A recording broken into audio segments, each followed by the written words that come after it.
Part 1.2 Al-Fatiha. The opening. Assalamu alaikum. Welcome back with Sufi Essence with Hammad Syed. Having established the foundational principles of divine praise and the all-encompassing nature of divine mercy, the surah now turns to the central pillar of faith, the absolute and ultimate sovereignty of Allah. This section delves into the profound spiritual meaning of the names Ar-Rahman and Ar-Rahim, and the ultimate reality of divine judgment and justice. These verses are a timeless reminder that our entire spiritual journey is a journey of a complete submission to a God who is both infinitely merciful and absolutely just. The surah continues with the profound and magnificent praise of Allah, the most gracious, the most merciful. Kanzalama, the opening. Quran 1-2-3. This verse is a direct repetition of the two beautiful and magnificent names of Allah from the opening verse. The repetition is not an accident, but a profound rhetorical device that highlights the immense importance of divine mercy. It is a spiritual reminder that every prayer, every praise, and every act of devotion must be saturated with the reality of Allah's boundless mercy. It is a repetition that serves as a spiritual anchor, a reminder that no matter how far we may stray, the door to divine mercy is always open. From a Sufi perspective, this repetition is a constant spiritual invocation, a reminder that the divine names are not just words, but a source of immense spiritual power and light. The verse then continues with a profound and sobering statement on the ultimate reality of divine justice, Master of the Day of Judgment. Kanzalaman, the opening. Quran 1-4. This verse stands in a beautiful and powerful contrast to the verses on divine mercy. It is a reminder that the same God who is infinitely merciful is also the absolute and ultimate master of the Day of Judgment.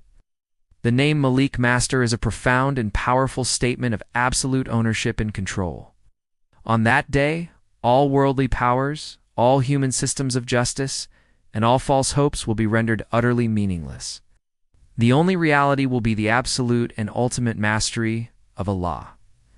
This is a crucial Sufi lesson. Sincere faith is not a faith that is based on a fear of punishment, but a faith that is based on a profound and complete understanding of Allah's majesty and justice. The purpose of this verse is not to instill a paralyzing fear, but to awaken the soul to a profound spiritual reality, a reality that our actions in this world have eternal and absolute consequences. The surah then continues with the central pillar of faith, a declaration of a complete and total submission to Allah. You alone we worship, and you alone we ask for help. Kanzalaman, the opening. Quran 1-5. This verse is the very heart of the entire surah, a profound and unequivocal declaration of monotheism. The phrase, "You alone we worship," is a direct and powerful refutation of all forms of idolatry, of all forms of false reverence, and all forms of spiritual compromise. It is a declaration that the only true worship is a worship that is directed toward Allah and Allah alone. The phrase, "In you alone we ask for help," is a beautiful and profound summary of a sincere and complete reliance on Allah. It is a declaration that all worldly powers, all human connections, and all false hopes are utterly meaningless in the face of divine power. This is a profound and timeless lesson for all believers. The path to Allah is a path of a complete and total submission, a path that requires a sincere heart that is ready to turn to Allah in every moment of need, whether in times of ease or in times of difficulty. This verse is so central to the Islamic faith that many of the sayings of the Prophet, peace be upon him, and his disciples, may Allah be pleased with them, speak to its power. The Prophet, peace be upon him, himself said that Allah responds to this surah by saying that the first half of the surah is for him and the second half is for his servant. In this verse, the servant makes a covenant with his Lord, a covenant that he will worship him alone and that he will turn to him alone for help. It is a covenant that is the very essence of a sincere and complete faith. The verses that follow build upon this foundation, turning this declaration of submission into a profound and beautiful prayer for divine guidance. Having established the foundational pillars of divine praise and a complete submission to Allah, the surah now moves from a declaration of faith to a profound and beautiful prayer. This prayer, which is at the very heart of the surah, is a request for divine guidance, a request that is central to the spiritual journey of every believer. The verses in this section delve into the meaning of this guidance and the different spiritual paths that a person can take. These verses are a timeless reminder that the path to Allah is not a path of our own making, but a path that is shown to us by Allah alone. The surah continues with the profound and beautiful prayer for divine guidance. Guide us to the straight path. Kanzelaman, the opening, Quran 1-6. This verse, which is at the very core of the surah, is a beautiful and profound prayer. The phrase guide us to the straight path is a direct and simple request for divine guidance.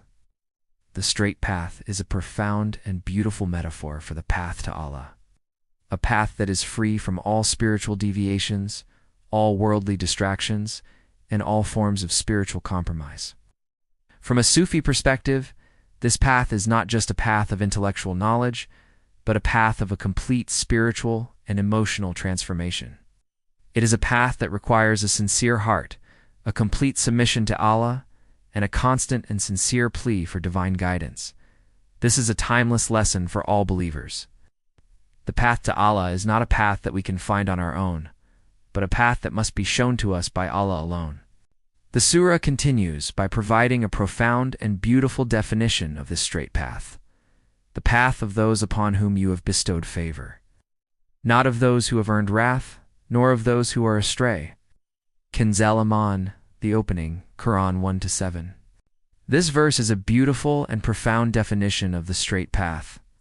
The straight path is not an abstract concept, but a living and breathing reality that is embodied in the lives of those upon whom you have bestowed favor. These are the prophets, peace be upon them, the truthful, the martyrs, and the righteous. May Allah be pleased with them all. Their lives are a living testament to the reality of the straight path, a path that is filled with divine favor and divine grace. The verse then continues by providing a clear and direct contrast to this straight path. The other two paths are the paths of those who have earned wrath and those who are astray. Those who have earned wrath are those who have received the truth, but have chosen to reject it out of arrogance, spiritual jealousy, and a desire for worldly gain. Their path is a path of a profound spiritual corruption, a path that will have eternal and absolute consequences. This is a timeless lesson for all believers. A heart that rejects the truth out of arrogance is a heart that will be punished by Allah. Those who are astray are those who are lost in the wilderness of their own spiritual ignorance. They are those who are sincere in their desire to find the truth, but they have taken a wrong path due to a lack of knowledge or a lack of sincere guidance. Their path is a path of a profound spiritual loss, a path that will have eternal consequences. From a Sufi perspective, the straight path is a path of a complete spiritual purification. It is a path that requires a sincere heart, a complete submission to Allah, and a constant and sincere plea for divine guidance. The other two paths are not just paths of a wrong belief, but paths of a profound spiritual sickness that will have eternal consequences. The surah, therefore, provides a clear and direct spiritual map for the believer. It is a map that begins with a sincere intention, a humble heart, and a sincere and constant plea for divine guidance. Having journeyed through the profound verses of praise, mercy, and submission, the surah now reveals its true nature as a spiritual dialogue between the servant and the Lord. This section delves into the magnificent spiritual reality that the surah is not just a prayer, but a conversation. This is a profound and beautiful spiritual teaching, a teaching that is at the very heart of the prayer. The verses in this section are a timeless reminder that our prayer is not a one-way communication, but a beautiful and constant dialogue with the Lord of the entire universe. The verses that follow are a profound and beautiful continuation of the prayer for divine guidance. Guide us to the straight path. Kanzelaman, the opening, Quran 1-6. This verse, which we previously analyzed, takes on a new and deeper meaning. When we understand the surah as a conversation, the Prophet, peace be upon him, mentioned that Allah divides the surah into two halves, one for himself and one for his servant. When the servant says, "All praise belongs to Allah, the Lord of the entire universe," Allah says, "My servant has praised me." When the servant says, "The most gracious, the most merciful," Allah says, "My servant has glorified me." When the servant says, "Master of the day of judgment," Allah says, "My servant has magnified me." In the next verse, "You alone we worship, and you alone we ask for help." Allah says, "This is between me and my servant shall have what he asks for." Finally, when the servant says, "Guide us to the straight path," Allah says, "This is for my servant shall have what he asks for." This conversation is a profound and beautiful spiritual teaching. It is a reminder that our prayer is not a one-way communication, but a beautiful and constant dialogue with the Lord of the entire universe. When we praise Allah, He praises us in return. When we magnify Him, He magnifies us in return. And when we ask for divine guidance, He answers our prayer with His divine grace. This is a crucial Sufi lesson. The true purpose of prayer is not just to ask for things, but to enter into a profound and beautiful spiritual dialogue with the divine. The surah continues by providing a clear and profound definition of this straight path, the path of those upon whom you have bestowed favor, not of those who have earned wrath, nor of those who are astray. Culminating, the opening, Quran 1-7. This verse, when viewed in the context of the spiritual dialogue, takes on a new and deeper meaning. The prayer for guidance is not just a request for a path, but a request for a specific path, the path of those upon whom you have bestowed favor.